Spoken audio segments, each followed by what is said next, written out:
É. Então, bem-vindos aí, gente. 33ª roda de conversa. Nosso convidado de hoje é o Coronel dos Bombeiros Militares, Alan Araújo, que foi muito simpático. O colega dele, o Rossano, recomendou e pediu que eu mencionasse o nome dele, então está aí mencionado, né? Eu tenho E que pelo que agradecer ele ao Rossano falou, também. exatamente. Então, Alan Alexandre Araújo é atual subsecretário do Sistema de Defesa Civil do DF, tem vários cursos de especialização, 30 anos de carreira como bombeiro militar, começou como soldado e agora foi até coronel, acho que você é o primeiro a fazer isso, né? Vários cursos, acidente, salvamento, especialização em incêndio florestal, passou algum tempo nos Estados Unidos e sempre com foco na área operacional. Então é isso. Bem-vindo aí à roda de conversa. Obrigado, Guilherme. É uma satisfação fazer parte dessa rodada histórica, né? O número 33 tem me perseguido ultimamente, cara. Tá? Ah, é? Aqui no Distrito Federal nós temos 33 regiões administrativas, que são cidades. A Defesa Civil Uhum. hoje tem 33 servidores e estou participando da 33ª rodada de conversa. Eu acho que deve ser algum número que vai me trazer alguma sorte para isso. Eu sugiro o jogo do bicho amanhã, né? Eu vou descobrir logo. Ninguém pode descobrir o que eu estou fazendo, mas a gente vai dar um jeito. Vamos dar um jeito, né? Vamos lá. Beleza, vamos começar com o seu background, sua família, de onde que você veio? Você sempre foi do DF? Dá uma ideia É, aí pra gente. tá. Eu sou nascido aqui no Distrito Federal, né? Eu acho que eu sou militar desde o nascimento. Nasci no Hospital das Forças Armadas. Então, desde lá, eu acredito que a gente já vem seguindo essa linha. Então, eu nasci em 72. Então, faço 48, 49 anos esse ano, né? No final do ano. Então, desde sempre morei aqui em Brasília, passei uma temporada em Fortaleza, no Ceará, mas aquela fase de adolescente, né? Ah, vamos descobrir o que tem no mundo. Aí resolvi visitar a cidade do meu pai, que é de Fortaleza. Passei 6 meses lá também, retornei e desde então me estabeleci aqui. Então, sou casado, tenho 2 filhos, né? São 2 universitários.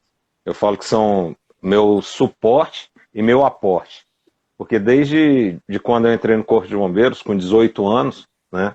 A carreira vem me direcionando para vários momentos, Guilherme. E muito deles longe de casa, por longos períodos. E eu falo que assim, a esposa e os filhos são meu suporte, são para onde a gente quer retornar ao término da missão. Então a gente mantém essa linha, essa ligação muito forte com a família. Só tenho a agradecer a minha esposa, Sônia, meu filho, Alan Júnior, e minha filha, Ana Luísa. Maravilha.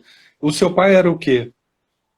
Ele foi cabo, né, de carreira, mas aí pediu baixa, né, completou o tempo dele de serviço, pediu baixa, preferiu não ser sargento do Exército e foi ser um profissional que eu falo hoje assim, é com quem eu aprendi algumas coisas. Então, marceneiro, pedreiro, pintor, ele é um pouco de faz tudo, né? Hoje ele seria chamado de marido de aluguel, né? Então, Ah, assim, eu tenho esse suporte nesse sentido aí, de tudo saber fazer um pouquinho para poder desenrolar no nosso dia a dia. maravilha. E aí, e quando é que você pensou em ser bombeiro? Quando você era criança, te dava um carro da polícia e você jogava fora? Você só queria o carrinho vermelho? Como é que foi isso? Na realidade, é uma história engraçada, Guilherme.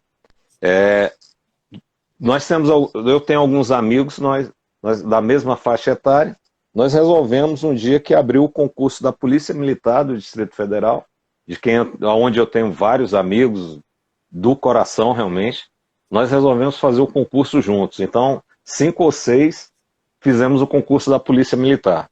Fiz a inscrição, ainda estava terminando o segundo grau, Aí, quando eu cheguei em casa, minha mãe falou assim, você sabia que abriu do Corpo de Bombeiros? Eu falei, não, nem percebi, porque os colegas todos fizeram da Polícia Militar. Ela falou, por que você não faz do bombeiro? Eu falei assim, mãe, do bombeiro é mais perigoso que a Polícia Militar. Ela, ah, duvido. E assim, seguindo a orientação dela, né, fiz a inscrição e os outros colegas não. Fiz as duas provas, fui aprovado nos dois concursos e eu fui o único que fui para o Corpo de Bombeiros.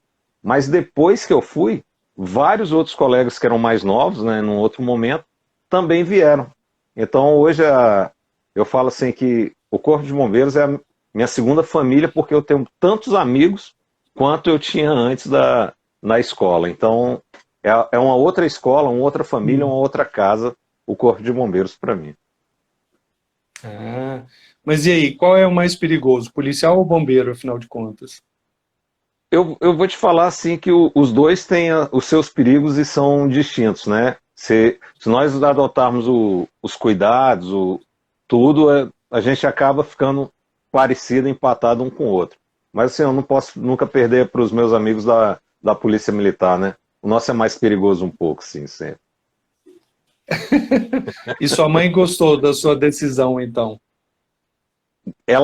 Graças a Deus, ela gostou bastante, né? E quando foi a decisão, foi por questão de dias. O bombeiro me chamou antes do que a polícia militar. Então, eu entrei pelo concurso do bombeiro, mas pela oportunidade de ter sido chamado antes. E você, quando era criança, você nem imaginava de ser bombeiro, não tinha... Já, eu posso te falar que eu acho que tem algumas orientações na vida, né, que nos levam para isso. Na escola eu sempre fui meio que representante de classe. Aí teve um treinamento dos bombeiros lá que meio que treinou um socorrista em cada... Eu estava na terceira, quarta série, né, 10, 11 anos, e nós fizemos algum treinamento com a equipe do Corpo de Bombeiros, né, da cidade aqui, e por ter feito aquele treinamento, eu acho que ficou no meu subconsciente aquilo. Ó, isso é muito bom ajudar os outros, trabalhar com isso, mas aí chega a adolescência, o quase adulto, e a gente vai deixando de lado. E mexendo nas fotos, né, para passar algumas coisas, eu achei uma foto que eu estou de branco, com um jaleco branco, com o símbolo do bombeiro no jaleco. Não sei onde eu arrumei isso, cara. Já perguntei para meus irmãos, ninguém soube me dizer. Ninguém soube. Então conta como é que foi esse começo. Você foi para treinamento, como é que foi o negócio? Você começou como soldado, claro, né? Aqui o nosso Corpo de Bombeiros Militar, né, do Distrito Federal, ele tem, digamos assim, duas portas de entradas básicas, né? Uma para o antigo curso de formação de soldados e outro da academia, que é o curso de formação de oficiais. Então, eu fiz o primeiro concurso, foi para soldado, então foram 6 meses de treinamento no quartel da Ceilândia, né, que é de onde é minha escola, realmente, vários amigos, nossa turma eram mais de 50 e vai diminuindo com o tempo. E depois de um ano, no final do ano, né, saiu o concurso para academia e eu trabalhava já no Busca e Salvamento, que é uma unidade especializada, e um dos tenentes lá da unidade, hoje o tenente-coronel Ronei, muito meu amigo, ele falou assim, ô cabeça gorda, por que você não faz o concurso para academia? Aí eu falei assim, aspirante, o senhor já rala tanto, eu já ralei, eu ainda vou passar 3 anos na academia. Ele falou, vamos lá fazer o concurso. Fiz a inscrição, fiz o concurso e fui aprovado. Então, nesse momento, aí eu mudei, né, digamos assim, a posição e passei a ser aluno oficial. Aí passei 3 anos na academia. Depois desses 3 anos de academia, nós somos declarados a aspirante oficial. Após 7 meses, somos promovidos a segundo tenente e venho na carreira desde então até dezembro de 2018, onde eu fui promovido a coronel, que é o nosso último posto aqui na carreira. Último posto. Mas e aí, você acha 3 anos de academia foi necessário? Mudou de lá para cá? Hoje, porque nós entrávamos sem o curso superior. né, nós fazíamos um concurso interno da corporação, perdão, um concurso público, mas que tinha essa característica de ser de segundo grau. E desde 2009, perdão, depois de um decreto do governador, é nível superior. Então, só que o nosso curso de 3 anos era considerado e é reconhecido pelo MEC, né, como engenharia de segurança. Então, nós somos engenheiros e temos esse nível superior. E após isso, foi exigido a entrada como nível superior. Então, sim, para a época, valeu muito a pena. Nós estudamos tudo que você imaginar, né, da parte de engenharia, mais a parte de bombeiro. Então, por isso que são os 3 anos, sendo o primeiro ano, 6 primeiros meses de internato. Então, a gente pouco saía da academia nesse período. E em que momento vocês se especializavam na academia? Já tinham foco? Incêndio florestal, segurança? Não, isso tudo é escolhido praticamente no 3º ano, né? A partir do 2º ano de academia, a gente começa a tirar serviço como chefe de equipe, chefe de guarnição, a gente passa a entender melhor a atividade de bombeiro. O primeiro ano é muito básico, né, como é na faculdade hoje, né, nas universidades, e a partir do 2º ano a gente está fazendo as especializações. Mas a escolha realmente é pós-academia, porque nós fazemos, depois dos 3 anos, durante o período de aspirante, né, que nós chamamos de aspirantado, é o nosso estágio probatório. Então, durante esse estágio, nós passamos em várias unidades e acabamos guardando afinidade com alguma das atividades. Eu tive um problema que eu queria fazer todas, né? Aí só que durante a carreira eu consegui atingir algumas aí. Qual foi a primeira especialização, vamos dizer, como oficial? Foi o curso de especialização em combate a incêndio e salvamento aeronáutico. Então eu fiz o treinamento para salvamento com acidente com aeronaves dentro e fora dos aeroportos. Que na época nós éramos os responsáveis, como são em alguns estados ainda, essa responsabilidade da segurança nos aeródromos, né, que são chamados hoje, de bombeiro. Então, hoje aqui em Brasília não mais, né, ele está terceirizado, mas em outros estados ainda tem. Ah, entendi. E esses terceirizados provavelmente são ex-bombeiros, né? Geralmente a chefia mas eles são os bombeiros civis, os brigadistas, né, que nós conhecemos hoje como brigadistas. São pessoas que têm que ter uma qualificação e é feita pela própria empresa que administra os aeroportos. É bem interessante conhecer essa outra face do combate a incêndio. E como soldado, você teve alguma especialização? Não, porque logo que eu terminei a escola, né, que a gente chama o curso de formação, eu fui designado para o grupamento de busca e salvamento, que é o nosso GBS hoje, né, de onde eu também sou oriundo. Então, o nosso pessoal lá sempre buscava várias especializações, mas não deu tempo. Porque eu cheguei lá por volta de setembro, quando foi em outubro fiz o concurso, novembro saiu o resultado, e em janeiro do outro ano eu já fui incluído na escola, na academia, né, no curso de formação de oficiais. Então você ficou muito pouco tempo como soldado. Foi o tempo da formação e mais 2, 3 meses, né? Então deu para conhecer outras unidades. Não senti o gosto de ter alguma desavença com oficiais, nada assim. Não, na realidade, porque na época, assim, 91, né, é bem rígido, então a gente sabia o que tinha que fazer, então não tinha problema. Ainda mais numa unidade igual o GBS, que a gente sabia que tinha que tirar o serviço, tinha que fazer a atividade, então não tinha problemas, não. Nós não tínhamos esse problema, não. E hoje em dia você, então, é o subsecretário de Defesa Civil, né? Isso. Eu fui convidado, né, à época, no início do ano passado, pelo antigo secretário, que hoje é o ministro Anderson Torres. Nós tivemos uma conversa, ele perguntou quais o meu conhecimento em defesa civil. Eu já havia trabalhado na defesa civil em outras épocas, e o governador aceitou, né, a indicação, e eu fui nomeado desde junho do ano passado como o subsecretário de Defesa Civil do Distrito Federal. E esse foi o seu primeiro papel, vamos dizer, menos operacional? Não, na realidade não. Na carreira a gente vem passando em algumas atividades. Eu já fui chefe da comunicação social do Corpo de Bombeiros, né, por incrível que pareça. Então é uma função extremamente, que nós chamamos aqui, administrativa, mas exige um conhecimento muito amplo da profissão e da corporação.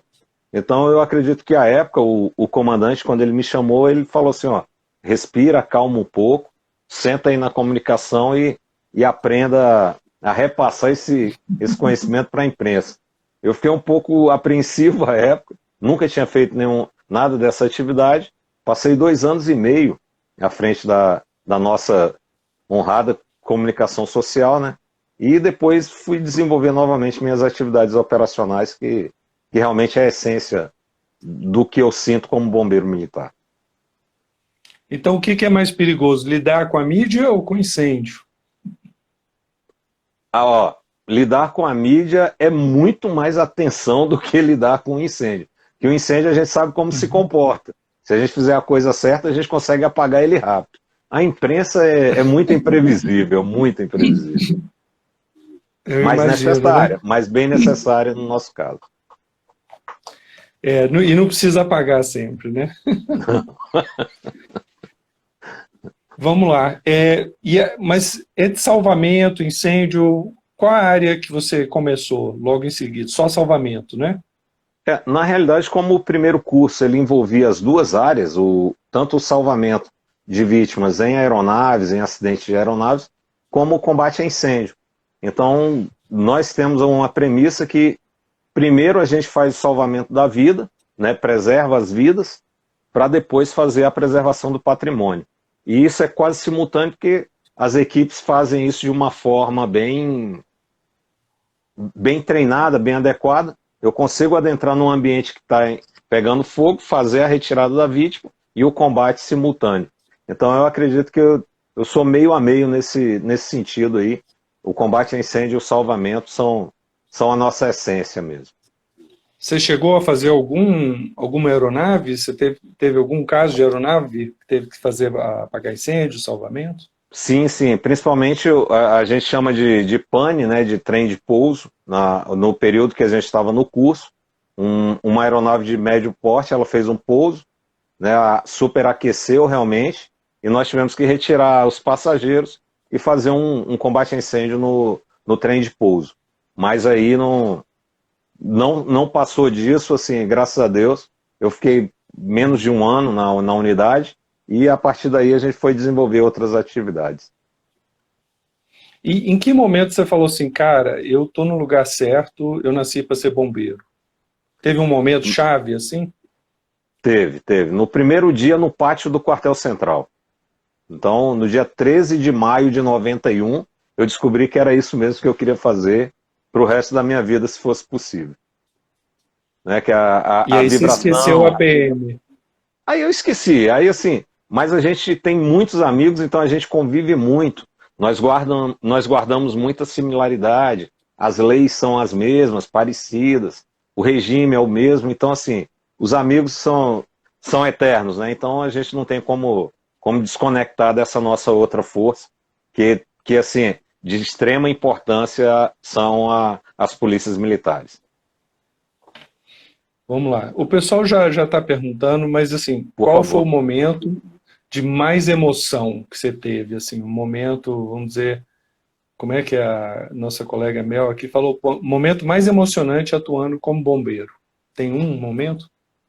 São vários, né? A gente tem vários, assim, os momentos em que envolvem crianças ou algum conhecido, eles são os mais, eu posso dizer que são os mais difíceis, né? Mas também são os mais gratificantes. Mas teve um momento que foi bem próximo aqui na unidade do quartel de Taguatinga. Eu tinha passado um serviço muito tumultuado, um caminhão derrubou uma estrutura, outro caiu de uma ponte, houve um desabamento, um soterramento, então foram 24 horas bastante intensas, E assim, no outro dia, por volta de 7 horas da manhã, houve um acidente na construção do nosso metrô aqui de Brasília. Então, um batistaca que estava sendo utilizado, ele caiu em cima de um ônibus. E nesse ônibus tinham várias vítimas, entre elas um policial militar fardado que estava indo para uma consulta na policlínica. Então, quando eu reconhecia aquele colega fardado indo para um momento de cuidado e foi vitimado, né? Então, esse momento me chocou bastante, me deixou bastante abalado, mas somente naquele momento. Logo em seguida, nós descobrimos, né, o colega, nós conhecemos ele todo aqui, o Tango Mendes. É um cara fantástico, hoje está na reserva, né, o Alexandre Teixeira Mendes. É um amigo, um companheiro de muito tempo aqui. Ele descobriu que nas ferragens ainda tinha uma vítima respirando. E nós tivemos que fazer toda uma armação, nós tivemos que levantar quase 17 toneladas com um guindaste para 5. Então, assim, mecanicamente isso é impossível, mas aí nós tivemos que usar o que nós chamamos de engenho e arte. O guindaste não suspendeu, ele só segurou. Então nós furamos o pneu do ônibus, o ônibus baixou, nós conseguimos tirar essa vítima, que é um carteiro, né, um funcionário dos Correios, e entregamos ele com vida para a aeronave para poder levar. Então aquele momento de profunda tristeza pela perca do policial militar, mas a engenharia, nós tivemos ainda aquele momento de sabedoria e lucidez, de fazer o resgate desse carteiro, foi um momento bem distinto, no mesmo momento, na mesma ocorrência. Então é um dos pontos mais emocionantes da minha carreira, é poder fazer essa diferença na vida de alguém. Você mandou os recortes, se alguém quiser os recortes de jornal, me avisa que eu mando, né? E no momento que você está lá, você consegue ficar calmo ou é adrenalina o tempo todo? Como é que é? Eu uso bem uma frase aqui, o pessoal que trabalha comigo sabe bem, só improvisa quem sabe a técnica. E para saber a técnica é o processo jesuítico, né? Treinamento, capacitação o tempo todo, até a gente poder aprender e entrar no automático. Depois que a gente entra nesse automático, então, Guilherme, tocou a sirene, que a gente chama de brado, a gente entra no momento automático. Então, eu já sei o que eu tenho que fazer e várias alternativas. Então, o improviso é decorrente de muito treinamento. E o muito treinamento leva realmente ao conhecimento e o domínio das situações. Igualmente das nossas emoções. Então, a gente fica muito focado, deixa para sofrer depois, realmente, né? Não falar que a gente não sente depois de uma ocorrência que envolva vidas ou percas, a gente realmente sente, mas deixa isso por um segundo momento. Vamos lá. E vamos lá, você começou a fazer vários treinamentos, qual foi a próxima etapa? Aí o próximo foi o de combate a incêndio florestal, né, que nós temos hoje uma unidade especializada,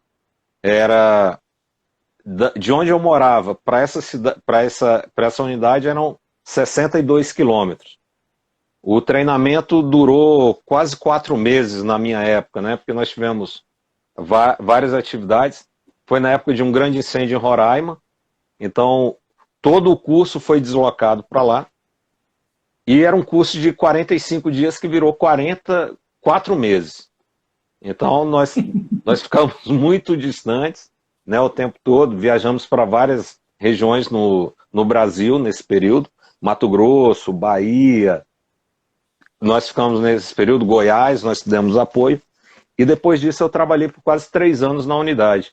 Então foi o treinamento que, logo em seguida eu trabalhei muito tempo nessa atividade, tive a satisfação de ser aluno um dia, subcomandante da unidade, e em 2011 eu fui agraciado com o comando dessa unidade, que é o nosso orgulhoso, né, GEPRAM, é o Grupamento de Proteção Ambiental, de onde meus amigos me conhecem bem como Florestal 01, né, que era o comandante da unidade, então o pessoal conhece essa designação lá do comandante. Florestal 01 é ótimo. Só lendo os Exatamente. comentários. Ademir Júnior fala, opa, falou de improvisação é com bombeiro. Músico também improvisa com técnica. Parabéns, comandante. Alguém falou Grande aqui de Ademir você, Júnior, um músico, o Major Lori... Pode falar. um músico virtuoso, esse garoto, o Tenente Ademir Júnior. O Major Lorival falou, melhor dos melhores na profissão, mas quando falar de futebol, pense num jogador. Parabéns, comandante. Obrigado, Lorival. Nós trabalhamos juntos, jogamos muita bola junto, né? Ele fala que ganhou algumas, eu ainda não lembro dessas vitórias dele, não, mas estão em condições sempre. Raras ocasiões. E depois do combate florestal, qual foi a próxima etapa? Aí depois eu fui fazer alguns cursos de técnica de ensino, né? Porque aí a gente é chamado a dar aula depois das especializações, e foi um momento de transição, né? Porque quando a gente é, digamos assim, aluno, a gente enxerga o curso de uma forma, quando chamam para ser instrutor, a gente enxerga de uma outra forma. E a gente precisa dessa fase de transição, a gente aprende algumas técnicas de ensino, vai trabalhar com os instrutores mais antigos. Então eu comecei a fazer os cursos de instrutor, técnicas de ensino, e logo em seguida eu fui fazer o curso de socorrista de ambulância. Então eu fui fazer esse curso porque é muito interessante, a gente chama de médico de combate aqui, né? Porque o bombeiro realmente, o socorrista, ele não pode fazer alguns procedimentos que o médico faz, mas a gente tem que deixar a vítima viva no hospital. E por vezes vários acidentes são muito graves, né? O SAMU ainda não era uma realidade aqui no Distrito Federal, então essa retirar das ferragens, manter vivo e entregar no hospital era a nossa técnica. Então nós tínhamos o treinamento, aprendemos com os franceses, com os americanos, e desenvolvemos uma técnica própria. Então nós conseguimos fazer isso da melhor forma. Ok, socorrista, próxima etapa, para a gente pegar tudo aqui.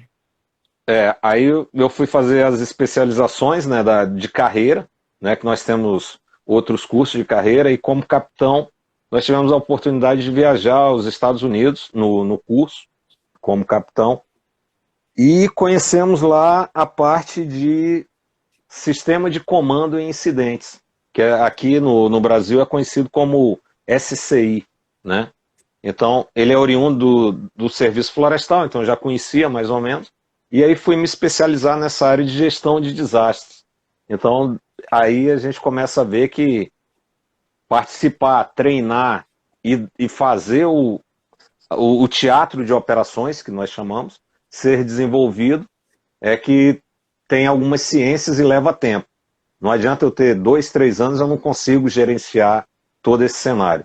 E a partir daí eu comecei a me especializar em busca e resgate em estruturas colapsadas, fiz esse treinamento na Bolívia, né, uma técnica espanhola, e depois fiz aqui em Brasília os 2 níveis de busca e resgate, que a gente chama de BREC, né, a gente consegue adentrar os ambientes de terremoto, sinistro, desabamento, a gente consegue escorar, acessar a vítima, que é chegar a ela, estabilizar a vítima e retirar ela dos escombros.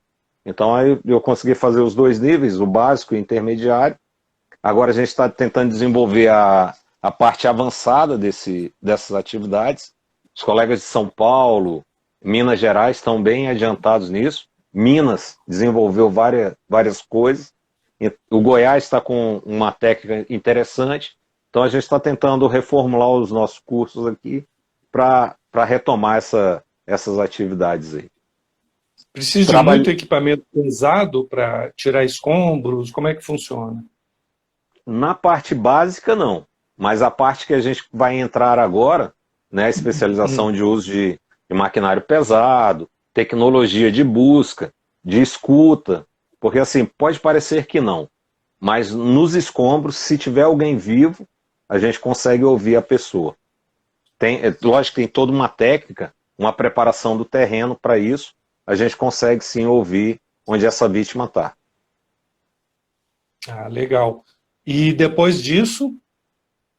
Aí Alguém falou para você falar de de sobrevivência na selva. São as fases que a gente passa, né? Eu falo pro pessoal que é muito interessante vivenciar isso. Então, nós chegamos a fazer o curso de sobrevivência na selva, na Caatinga, no Pantanal, montanha. Então, foram feitos todos com o Exército Brasileiro, né, a força que realmente tem muito a nos ensinar. Parte deles com a FAB, né, a Força Aérea também. E alguns cursos de sobrevivência com os fuzileiros navais. Então, assim, a gente traz de lá algumas manias e algumas místicas dos nossos cursos. Então, eu passei mais de 30 dias nesse sobrevivência na selva, mais de uma semana com o Caatinga. É assim, é um curso light. Eu vou recomendar esse curso de sobrevivência na Caatinga. A gente perde peso, que é uma beleza, então é um curso que eu recomendo realmente, principalmente para os mais jovens, viu? Quem quiser, está à disposição. Que loucura. Vamos lá, acho que é mais fácil. Que curso que você não fez? Foram o curso que é um curso muito, muito disputado, muito difícil aqui. É o curso de mergulho de resgate, né? O nosso mergulhador de resgate. Digamos assim, é um cara muito acima da média. E, assim, passou meu tempo. Realmente passou meu tempo. Eu fui desenvolver outras habilidades, comandar unidades, trabalhar em outras áreas, e tenho realmente essa... Se alguém me perguntar assim, gostaria de voltar, seria bastante proveitoso. Treinar muito para dar sorte, ter sucesso nessa atividade. Então é o curso de mergulho de resgate que realmente faz essa... É o único que você não fez. Não, é o que assim, eu acho que eu não tive a sorte de poder fazer parte desse grupo, realmente. E o Smoke Jumper? Você fez um curso de paraquedista de incêndio? É uma história curiosa essa do Smoke Jumper, né? Quando eu fui trabalhar nos Estados Unidos com incêndio florestal, foi perguntado quem poderia trabalhar com aeronaves. E eu tinha acabado de fazer um treinamento com os nossos tripulantes operacionais e os nossos pilotos nos nossos helicópteros. Então estava muito, muito recente, né, na mente. E quando eu vi a aeronave, era o mesmo modelo que a gente tinha aqui em Brasília. Eu falei, não, estou em condições. Aí trabalhei durante 3, 4 meses com isso, né, fazia rapel. Era uma equipe de 2 homens, deixava num ponto. 3 dias depois a aeronave vinha buscar. Quando não tinha como ir buscar, a gente tinha que voltar com todo o equipamento. Era novo, né? Então podia carregar 30, 40 quilos na mochila. O pessoal até brinca hoje até comigo. Para onde eu vou eu tenho uma mochila, mas é mania, né? Oriunda desses períodos de curso. Porque em todo curso o instrutor dá um peso para você carregar. Então, quando a gente está sem mochila, a gente se sente assim meio despido, né? Eu falo assim, não, o militar tem que carregar uma mochila, não tem jeito. Aqui. Não tem jeito, né? Não tem jeito. Vamos lá, aproveitando que você fez todos esses cursos, qual é considerada, a pergunta da Mel de novo, qual é considerada a atividade mais perigosa de todas que o bombeiro é capaz de realizar? Bom, respondendo, Guilherme, e tanto a Mel, no simples fato de conduzir uma viatura, ela já é perigosa. Então, eu realmente não tenho como classificar a periculosidade de todos os eventos, mas assim, quando a gente está no incêndio, se o nosso equipamento não estiver bem ajustado, se a técnica empregada não for adequada, a gente mata ou morre com os companheiros lá dentro. A parte de aeronaves é uma parte, infelizmente, nós temos 2 acidentes, sendo que um deles vitimou toda a nossa tripulação aqui no Distrito Federal. É uma parte muito perigosa, né, também. A parte de mergulho, qualquer erro, qualquer falta de ar, ou se o mergulhador ficar enganchado, alguma coisa, uma pane no equipamento, tem todo o treinamento, mas é também bastante perigoso. O trabalho nas ambulâncias pode não parecer, mas se você não tiver todo paramentado, né, equipado, máscara, luva, óculos, e você tiver contato com algo que for contaminado, você também se contamina, então é bastante perigoso. A gente tem um trabalho com produtos perigosos. Então eu tenho que estar encapsulado. É aquela roupa nível A que parece de astronauta. A gente não tem tanto tato, a gente tem mais conhecimento. A comunicação com o canga, né, que a gente chama, que é o nosso dupla.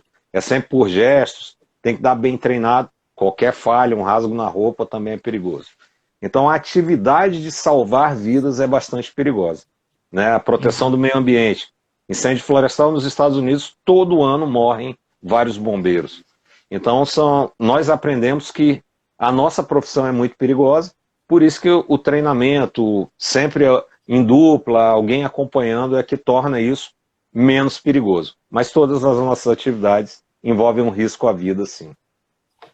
Já que você treinou muito lá fora, pelo que eu vi, o que é considerado mais perigoso são aqueles paraquedistas russos, que eles jogam o cara, deixam ele lá uma semana e pouco, apagando o incêndio.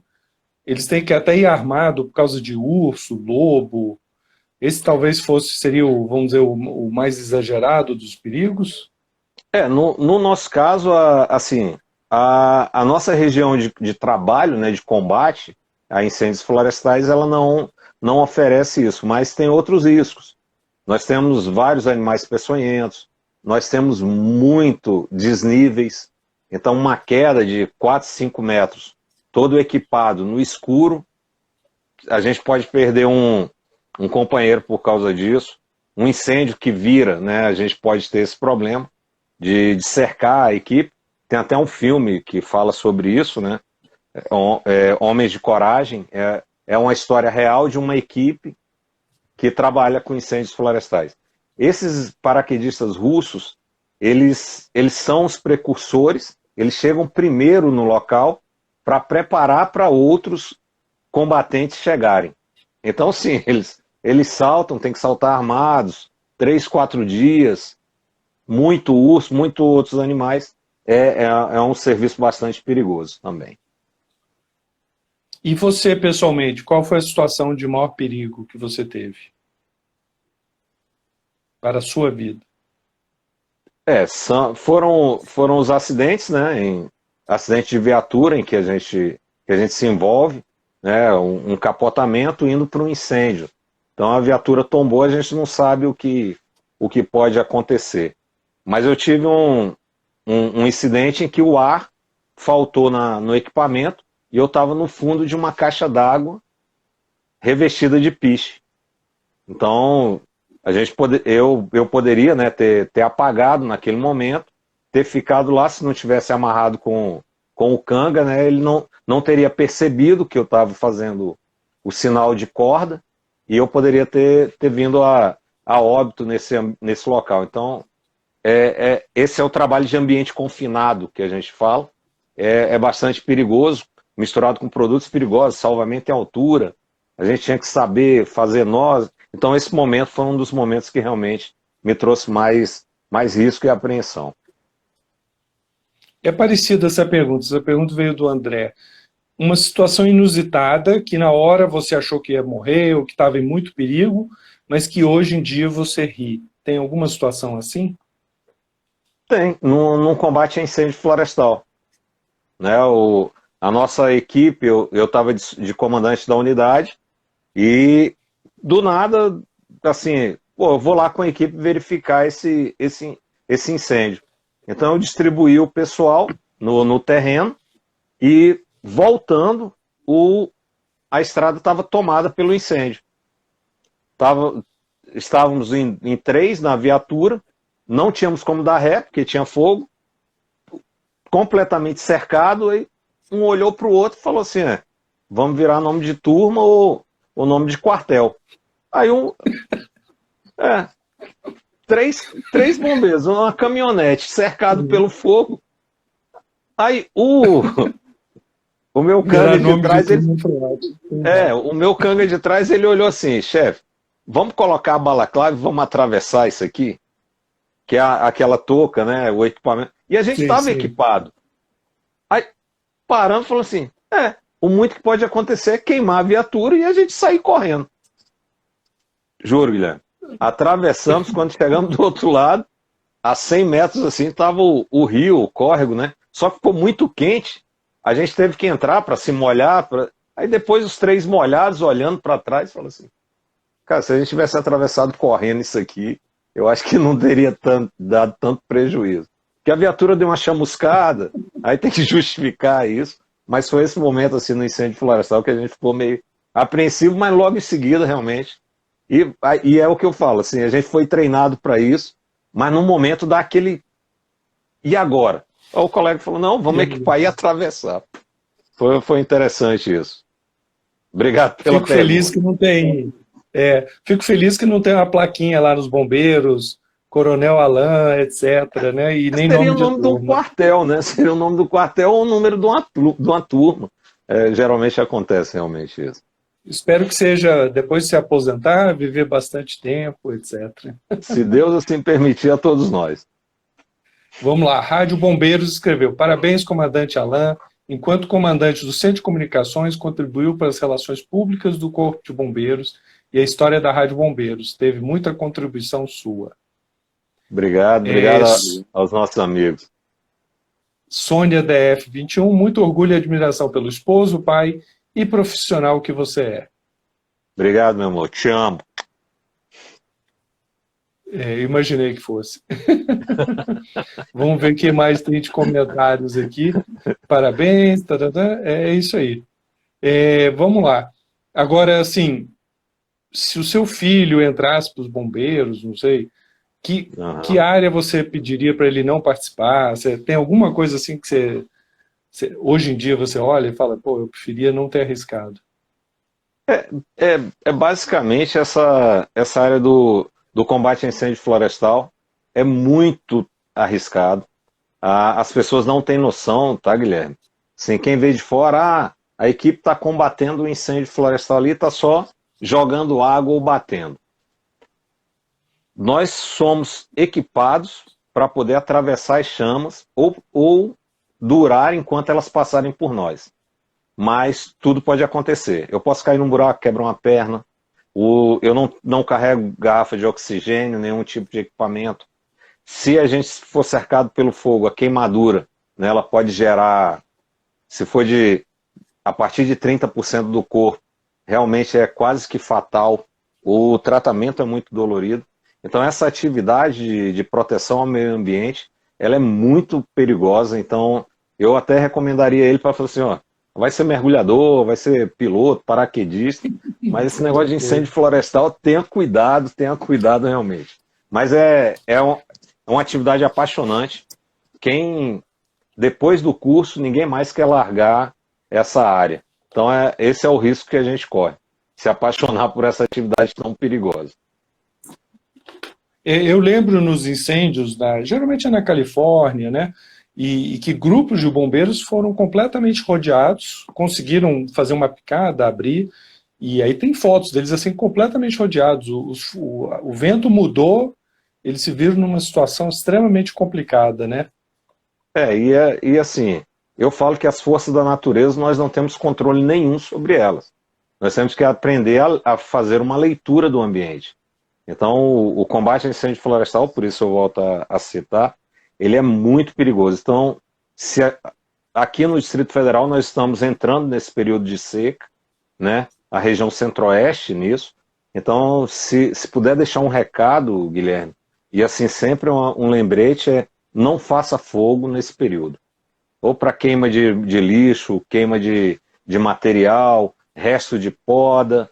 É rápido, eu sei, deixa cinza, mas o risco é tão grande que se quem pudesse participar de um combate, ele vai ver que é penoso, trabalhoso. Às vezes a gente combate o dia todo para proteger uma área, no outro dia alguém vem e queima. Então é muito perigoso esse combate a incêndio florestal que nós chamamos aqui. E não é culpa de fumante? Eu sempre achei que era bituca de cigarro, começava essas coisas. A bituca de cigarro na beira de estrada, por incrível que pareça, ela causa muito incêndio. Muitos incêndios. Mas a queima de lixo também é mais recorrente. Parece que o nosso povo está mais consciente com esse negócio de fumar, né? São poucos e eles realmente costumam diminuir isso. A pessoa, mas não acha a bituca. a perícia acha. Porque onde inicia, ela tem algumas características, né? Então, nossos peritos, nós temos alguns peritos de incêndio florestal, eles têm a técnica realmente de achar. A gente talvez não ache quem foi, mas onde iniciou, realmente a gente tem. Tá aí o recado aí para os seus fumantes, enfia o cigarro em outro lugar, viu? Principalmente no cinzeiro do veículo. Exatamente. Só rapidinho, Miqueias, Coronel Alan é uma lenda viva da CBMDF. Por onde passou, deixou sua marca como bombeiro apaixonado pela missão. Obrigado, E, Miquel. vamos lá. Alguém aqui, o Alexandre Ataídes, falou, pergunta sobre o GIMA, G-I-M-A. Alexandre Ataídes é o que a gente pode chamar na academia, assim, de... Ele foi meu filho na academia, né? Eu fui veterano dele, da turma dele. Então, o Gima, eu já citei aqui o famoso Tango Mendes. Então, eu fui designado para a unidade de Taguatinga, aqui, o Taguatinga Centro. É uma unidade muito operacional, tem muitas ocorrências, tem muita atividade. E nós temos que manter o trabalho de treinamento desses bombeiros constantes. E na estrutura tem uma sigla que chama Grupo de Instrução e Meios Auxiliares. Então, eu fui designado pelo comandante da unidade, né, como o chefe desse grupo de instrução. E chegou um tenente novo, que era tanto o Ataídes, né, o Alexandre, quanto o Tango Mendes. E de tanto o Mendes e o Alan treinar, o Mendes e o Alan, a sigla GIMA virou Grupo de Instrução do Mendes e Alan. Eu falei assim, não, cara, aí não. Eu sou mais antigo, eu tenho que ser. Mas é uma brincadeira nossa aqui, todo mundo que conhece o Gima, né, a história dele é nesse sentido. Agradeço ao Ataídes aí a lembrança desse momento aí. Adriana Machado, Coronel Alan, seu trabalho é admirável, parabéns demais. Obrigado, a Adriana é uma das responsáveis pela comunicação social da segurança pública aqui no Distrito Federal. Quero agradecer a ela aí o apoio que ela tem dado à Defesa Civil nesse momento. A Mel pergunta, qual a santa padroeira dos bombeiros? Nós temos um santo padroeiro, que foi no dia 4, né, de junho, é o São Floriano, mas é mais da cultura europeia e norte-americana, né? Aqui no Brasil o pessoal considera São Jorge o santo padroeiro, né? Então muitos estados têm isso. Mas eu falo para o pessoal assim, a nossa melhor proteção é o nosso treinamento e o nosso equipamento. Então tem que manter isso a vida toda. Sempre o melhor treinamento e o melhor equipamento, sempre que possível. E aproveitando esse gancho de treinamento, você acha que os bombeiros serem militares é positivo ou não? Porque assim, você lidou com bombeiros lá fora que não são militares normalmente, né? Você acha que ser militar agregou? O que é bom, o que é ruim? Especialmente em termos de treinamento, imagino que é bem puxado. Na realidade, Guilherme, assim, todos os bombeiros nasceram militares, né? Nós somos oriundos, posso falar isso dos italianos, o Vigiles del Foco, né? Então era uma brigada de combate a incêndio dentro do exército romano no período de Roma para combater os incêndios. Então a história do Corpo de Bombeiros vem dos militares. Então hoje existem muitos que, se não fossem militares, nós não obedeceríamos a uma ordem só para entrar num ambiente em chamas para buscar algo que talvez não esteja lá dentro. Como que nós faríamos esse treinamento hoje, se não fôssemos orientados de uma forma militar? E, assim, eu não digo que é um engano, mas há algumas coisas. O Corpo de Bombeiros de Nova York, por exemplo, ele tem uma estrutura militar. Eles usam uniformes, eles prestam continência, eles obedecem os ANCs, tanto quanto nós militares aqui, e eles não têm essa denominação.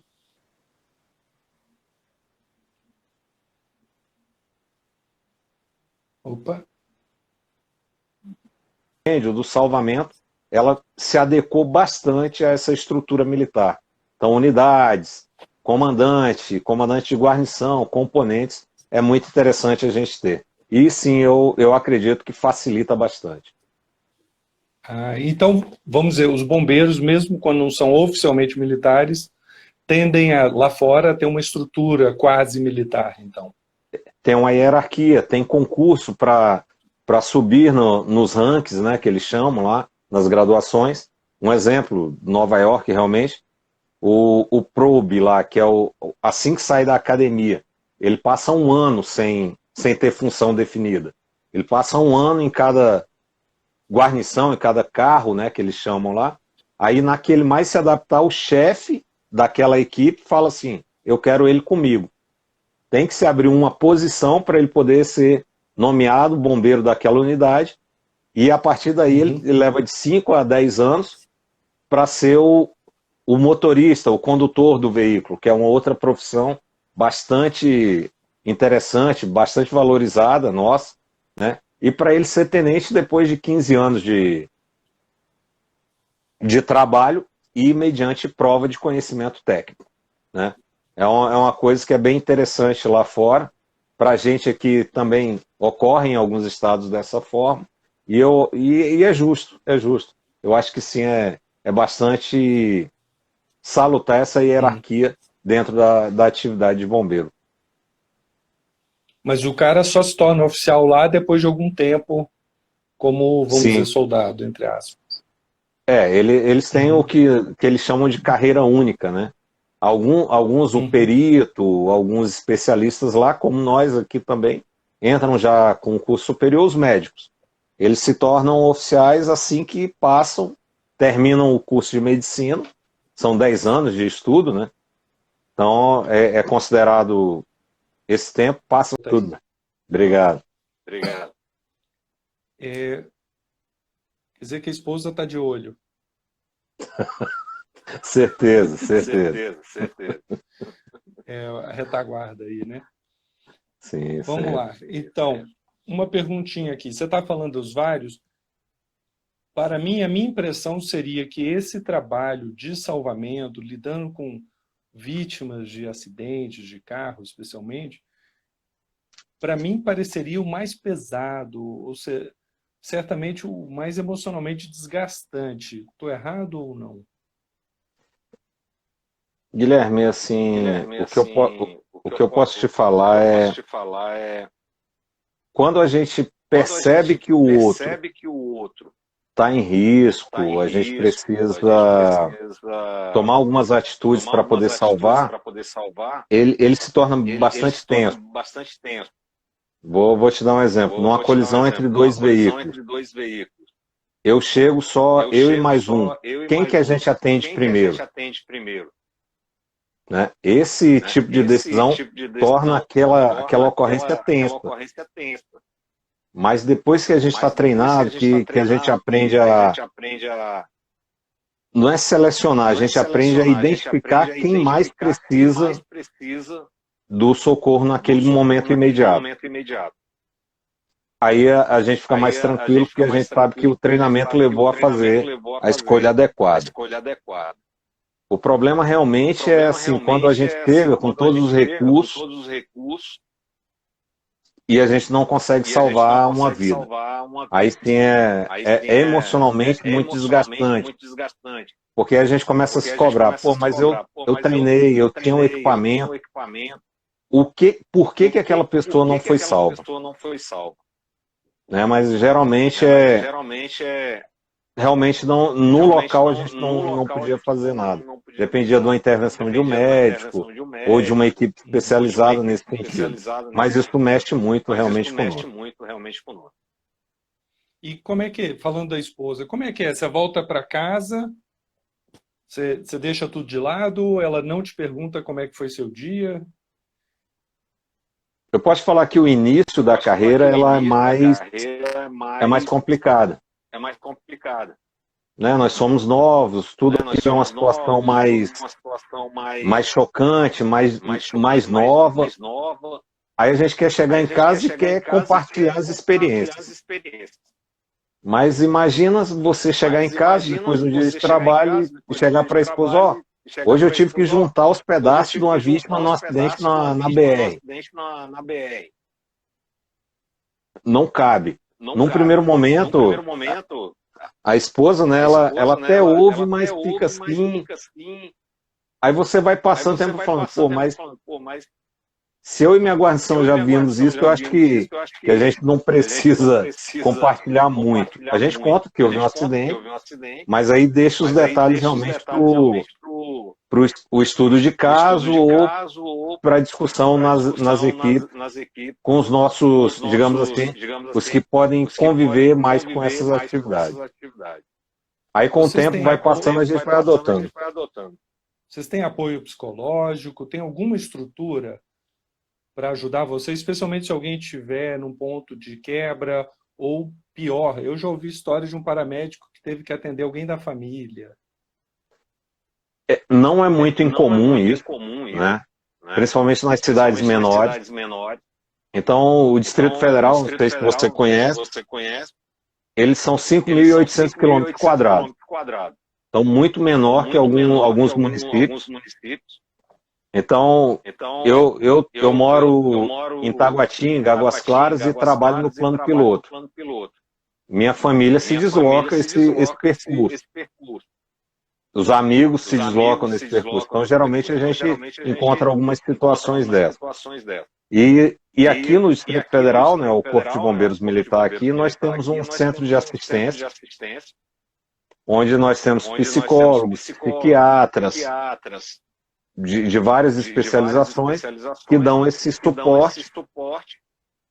E quando eles não conseguem atender pela demanda, nós temos clínicas conveniadas.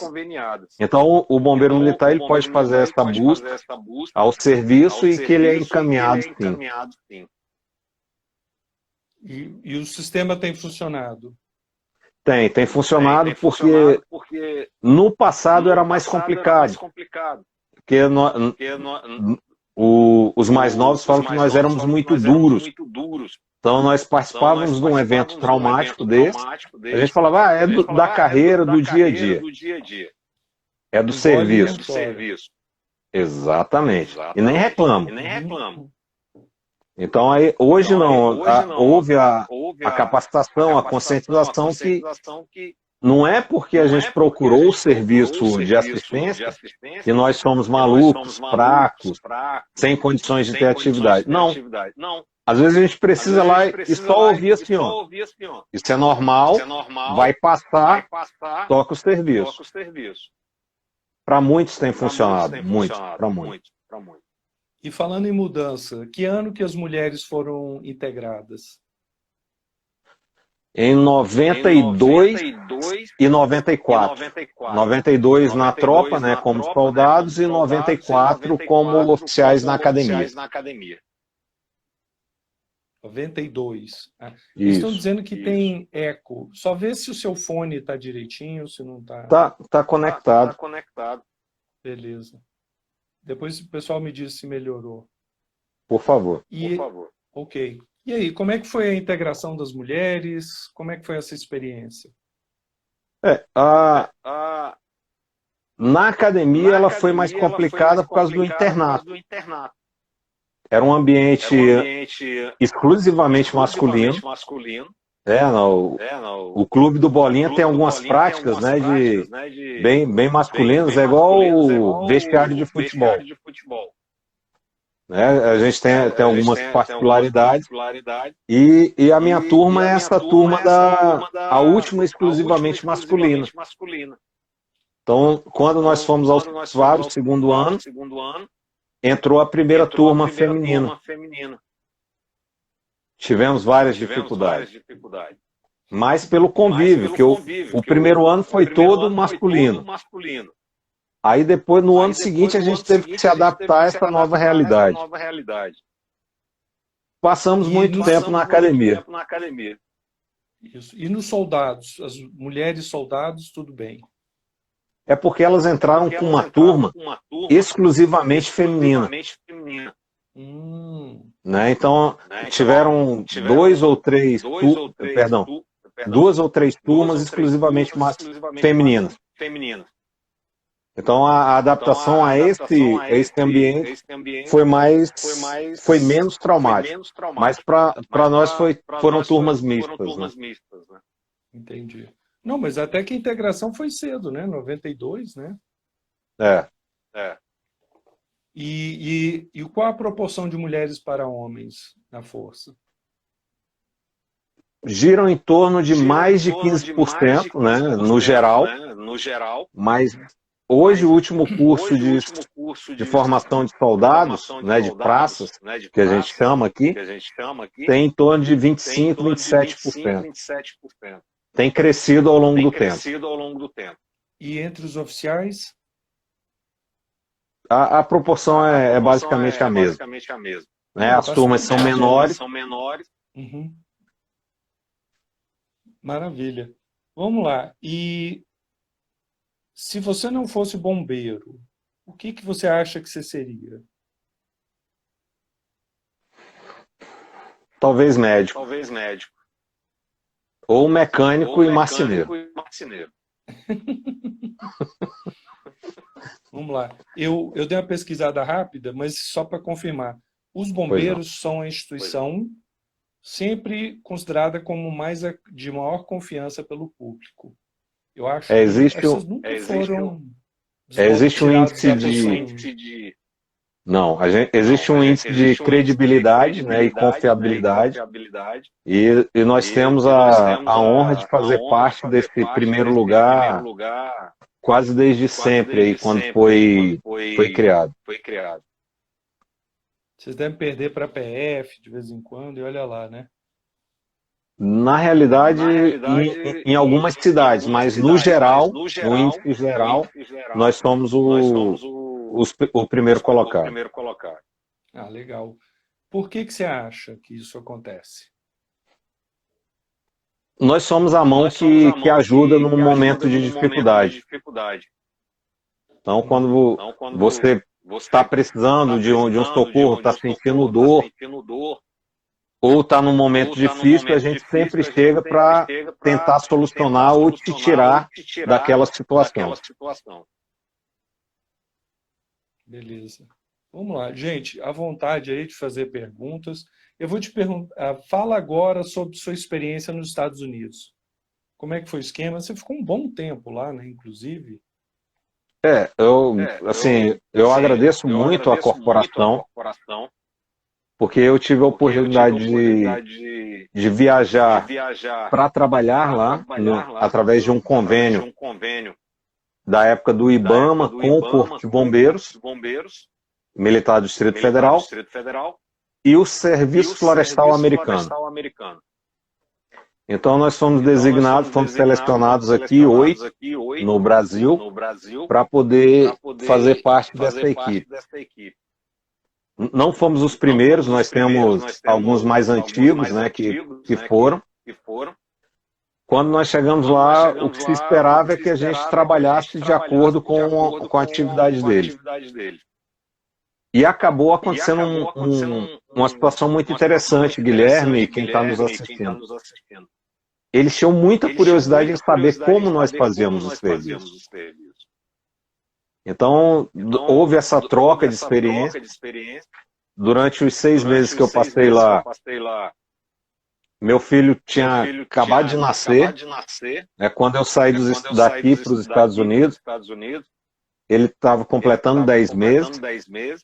Quando eu retornei, ele já estava com 1 ano e 4 meses. Eu saí, ele era de colo, quando eu cheguei, ele estava correndo dentro de casa. Que loucura, né? Loucura. O aniversário de 1 ano dele, eu estava lá num incêndio. E aí, qual a diferença entre os bombeiros americanos versus brasileiros? Muito equipamento. Né? O dinheiro investido lá é muito grande, disponível. Eles têm uma variedade imensa de equipamento. E eles fazem muito com muito equipamento. Muito com pouco eles não fazem.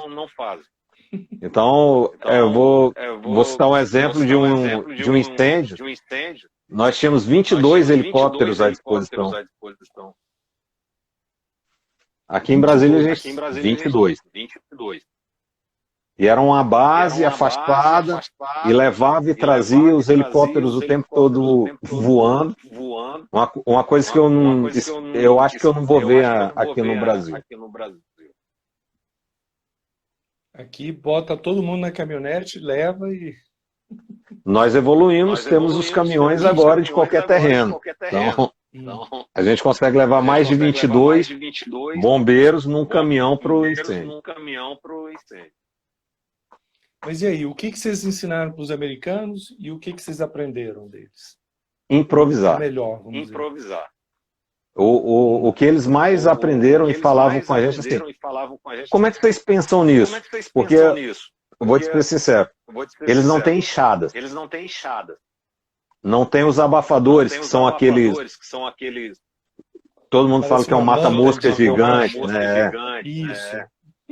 Eles não sabiam como é que a gente utilizava aquilo. Ele falou, não, é fácil, vamos ensinar aqui.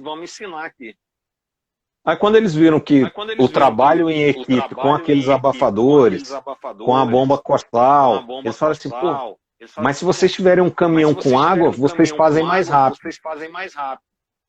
Falei, exatamente, essa é a evolução. Viemos aqui aprender quais são os caminhões. Uhum. Mas se não tiver caminhão, mata a mosca, né? Eles não fazem, tem que jogar com helicóptero, com avião. Nós, cadê o caminhão? Não chegou. Vamos fazendo até ele chegar. Gente, eu fiz alguns eventos com o pessoal dos Cerrados, lida com incêndio, é bem interessante. Inclusive muito incêndio de propósito, né? Para queimar um pouco, controlado, né? O que a gente chama de queima controlada, né? Uhum. Deve ser o sonho de emprego para um pirotécnico, né? Com alguém com alguma mania de piromania, né? Mas eu vou te falar que todo bombeiro é apaixonado pelas chamas. A gente acha muito bonito as chamas, tá? Mas o nosso trabalho é que elas não existam mais. Então... Como é que é essa relação aí com fogo?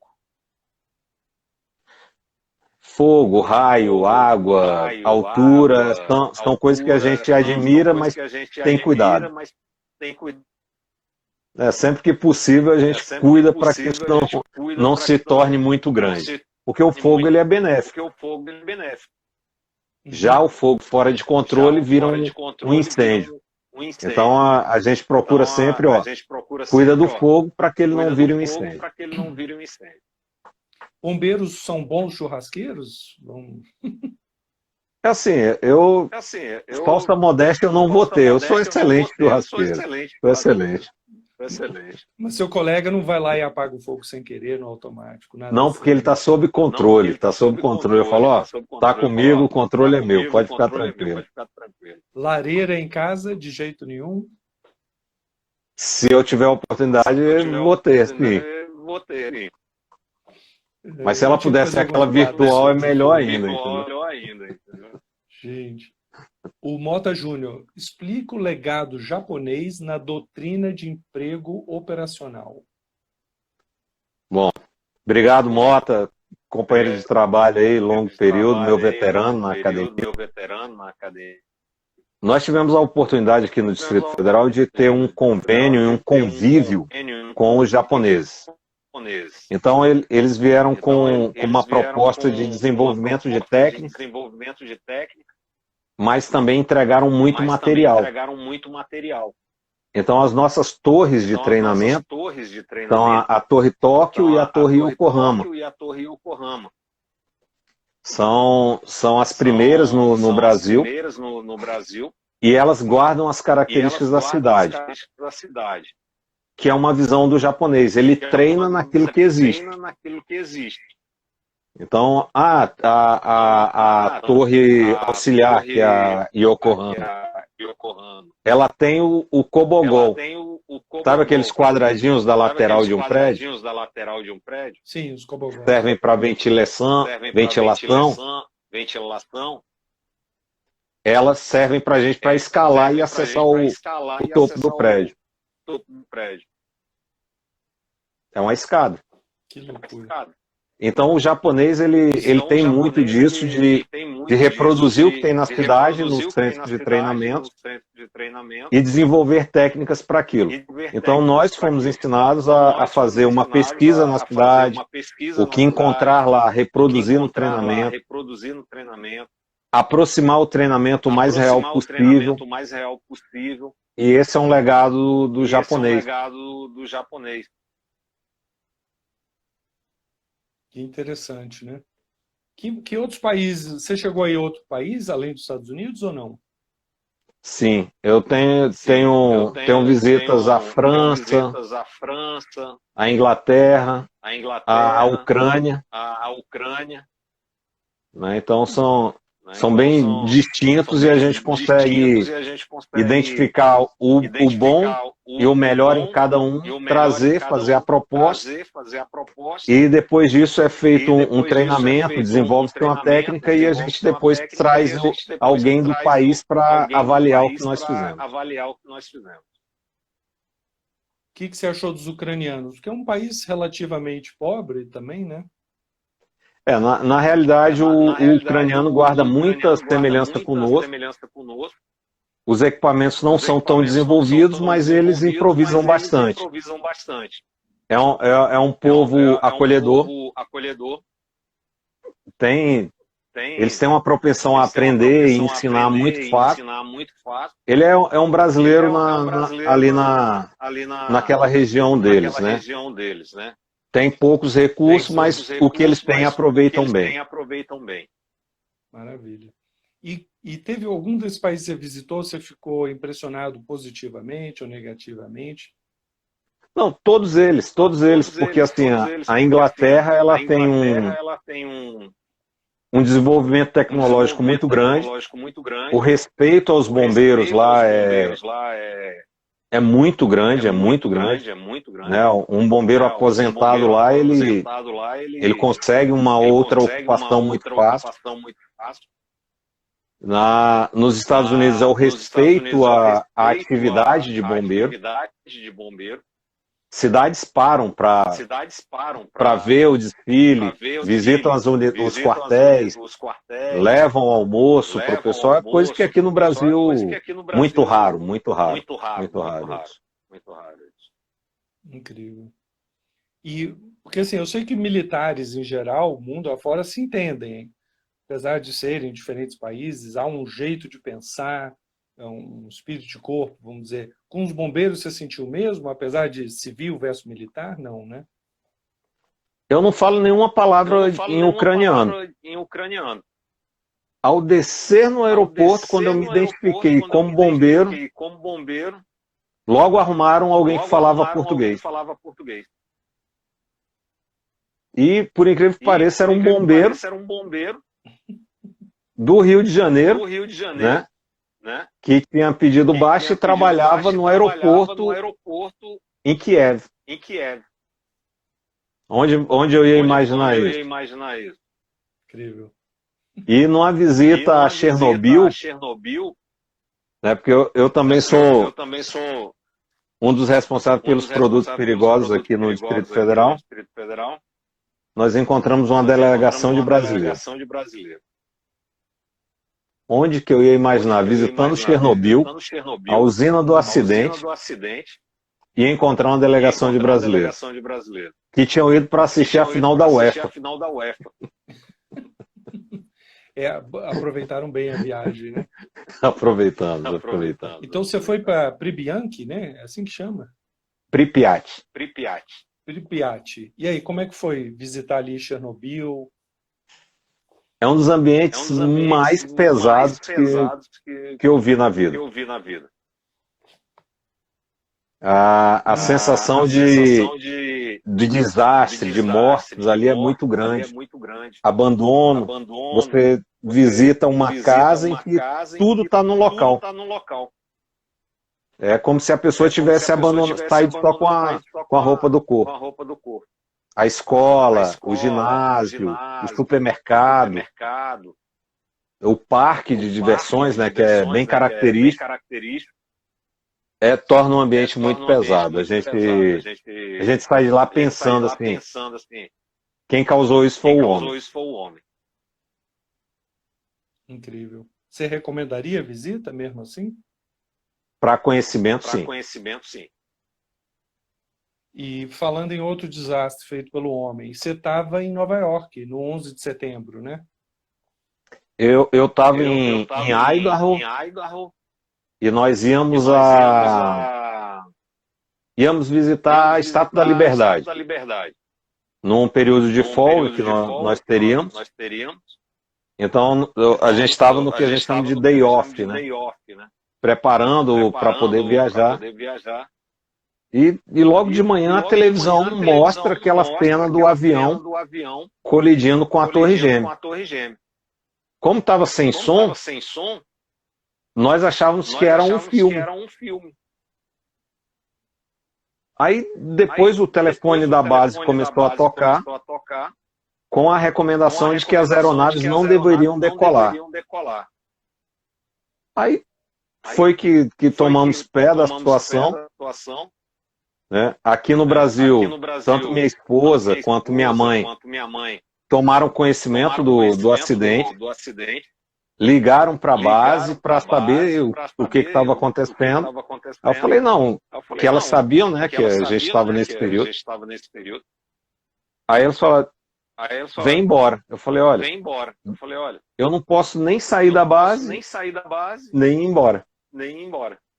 Então, ficou Então, muito marcado esse ficou muito momento marcado esse momento por essa conversa por essa com a conversa esposa, a com a preocupação esposa, com a minha mãe, preocupação com minha mãe. e, E, foi muito e foi rápida a muito rápida a mobilização mobilização para ir fazer para ir fazer o apoio, né, ao o apoio, socorro né, lá. ao socorro lá.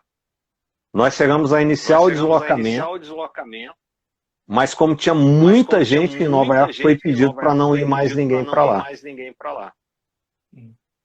Então ficamos Então acompanhando ficamos de acompanhando longe. de A longe. comoção A foi comoção muito grande no foi muito país. grande no país. Nós ficamos 2 Nós dias sem ficamos 2 dias decolar sem o helicóptero decolar o helicóptero por ordem por da ordem Segurança da Nacional. Segurança Nacional.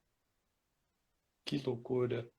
Que bom que vocês não foram, porque muitos dos bombeiros que atenderam ali depois morreram com complicações de saúde, né?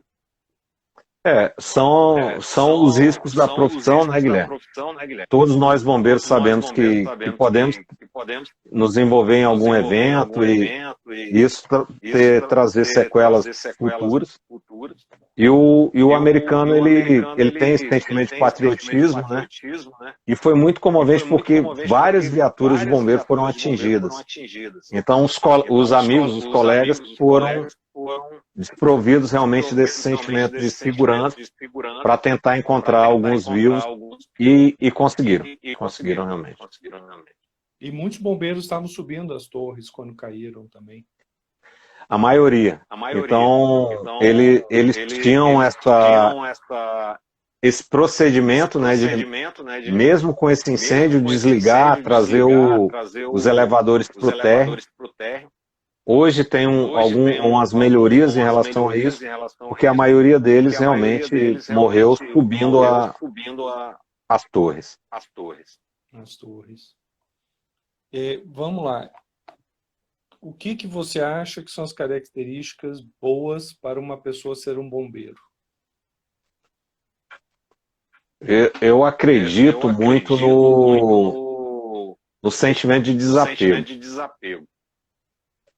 O bombeiro ele tem que ser uma pessoa que liga mais para os outros do que para ele mesmo, mas tem que ser um cara focado, ou uma mulher focada, né, perdão, porque tem que se entregar realmente à profissão. Esse negócio de, sou bombeiro em meio período, só quando eu estou de serviço, isso não existe. Né? Quero ser funcionário público. É outro concurso, não é esse. Porque nesse a gente não tem hora para sair do serviço, eu tenho hora para chegar. Se acontecer qualquer evento, nós somos chamados a permanecer o tempo que durar aquele evento, indo ou voltando, se tiver qualquer acidente, A gente para, tá com o nosso equipamento dentro do carro, na moto, na bicicleta, vai parar, vai ajudar até chegar apoio. E são várias as histórias, né? As pessoas de férias, principalmente em praia, vão lá, realizam o salvamento. Não é assim, não pode ser uma pessoa diferente disso. Então tem que ser uma pessoa realmente que leva muito a sério a profissão. O que mais causa... As pessoas bombam a academia, são rejeitadas, expulsas, não sei qual é a expressão. Qual o motivo maior? Assim, todos os serviços de bombeiro fazem uma análise, né, da vida pregressa. A pessoa, alguns mentem, né, falsificam documentos. Isso não dura muito, durante o período é descoberto. E outra coisa que realmente faz com que eles saiam dos cursos de formação é a falta de afinidade. Eles descobrem durante os treinamentos que não é aquilo que eles querem. Então a taxa maior de desistência é realmente a pessoa chega para a gente e fala assim, ó, não me identifiquei, não é isso que eu quero e preciso da minha baixa. A gente encaminha para os serviços adequados. Mas reprovação advém de quê? O quê? Pessoa... Falta de condicionamento falta de treinamento, falta de vigor físico, principalmente falta de empenho. Porque assim, se eu não corro bem, se eu treinar todo dia um pouco, eu consigo atingir a meta. Eu tenho um pânico de altura.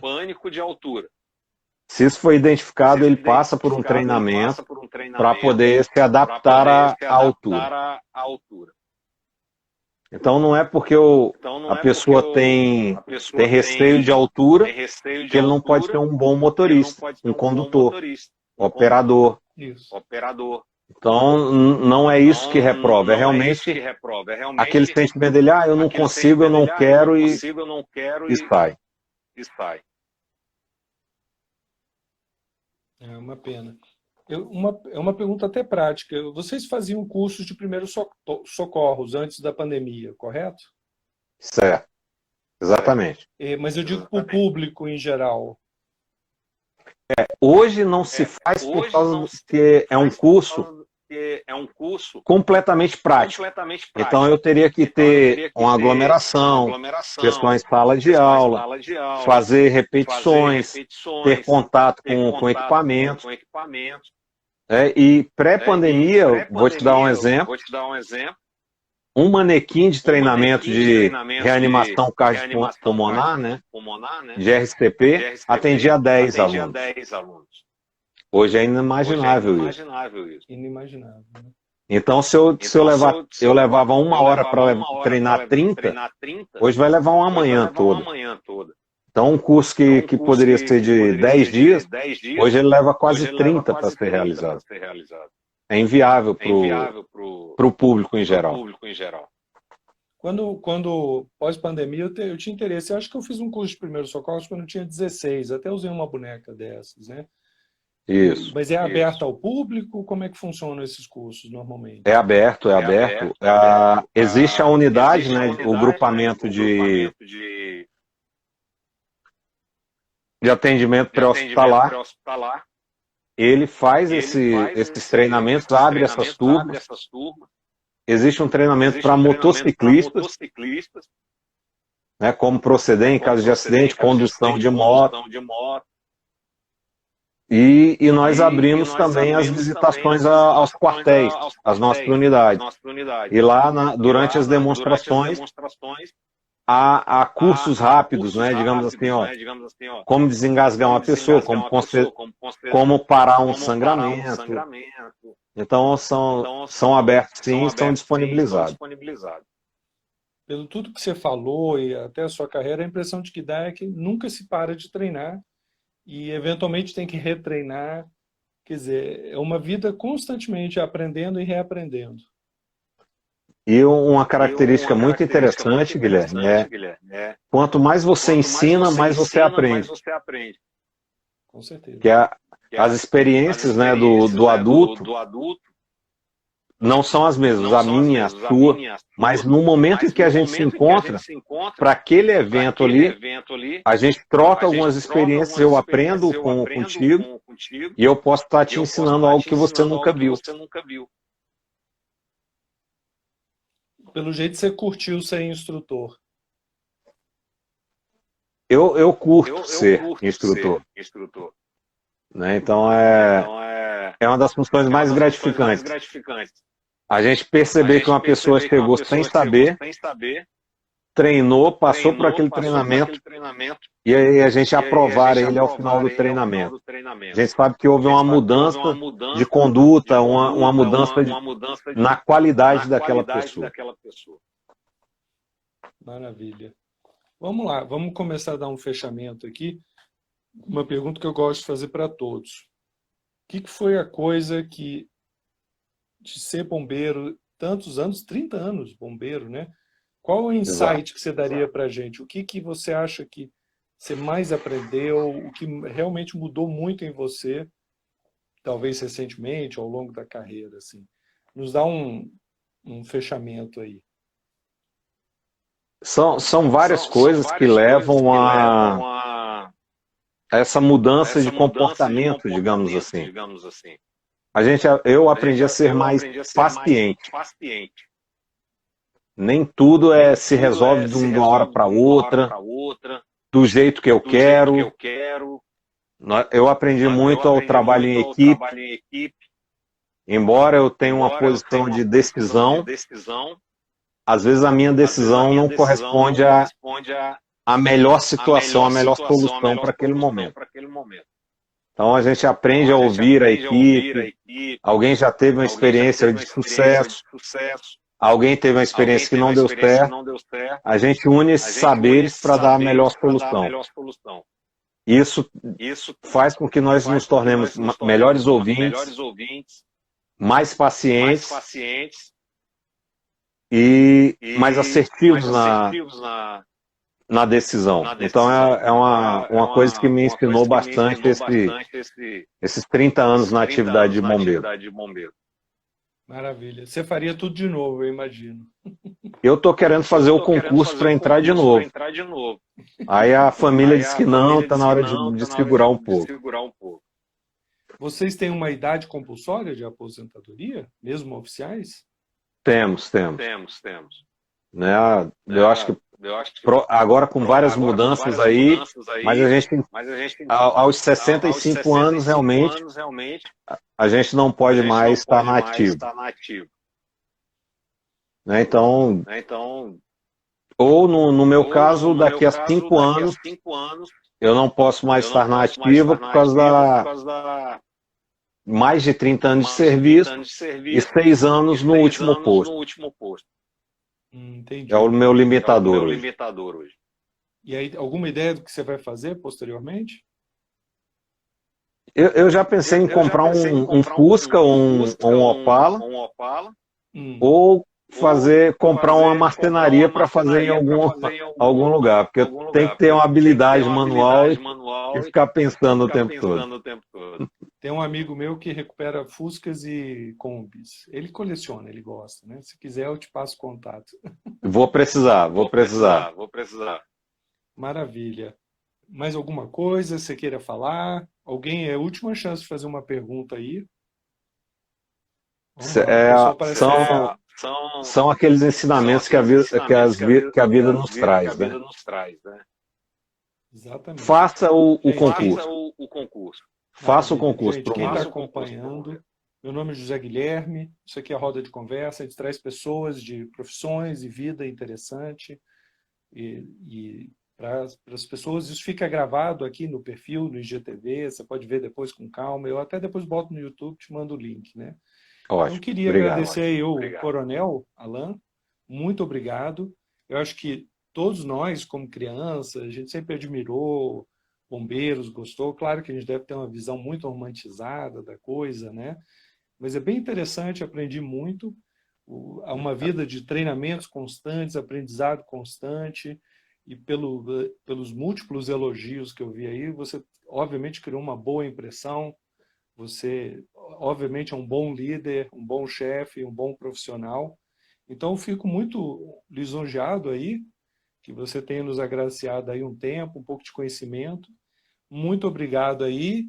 Espero, na pós-pandemia, ver o seu churrasco aí e constatar suas habilidades com fogo e carne. Com certeza, ao término do treinamento, a gente vai fazer esse churrasco. Nada nessa vida é de graça. Nada nessa vida é de graça. Com certeza. Maravilha. Muito obrigado novamente e espero vê-lo por aí e talvez em outras rodas, eventualmente vir aqui em casa, que a gente fazia ao vivo antes da pandemia, né? Juntava um monte de gente para bater papo, perguntar, e era uma coisa mais aberta, né? Então, muito obrigado pela honra de participar e espero vê-lo em breve. Muito obrigado, Guilherme. Obrigado a todos que acompanharam. E estamos à disposição. Um abraço.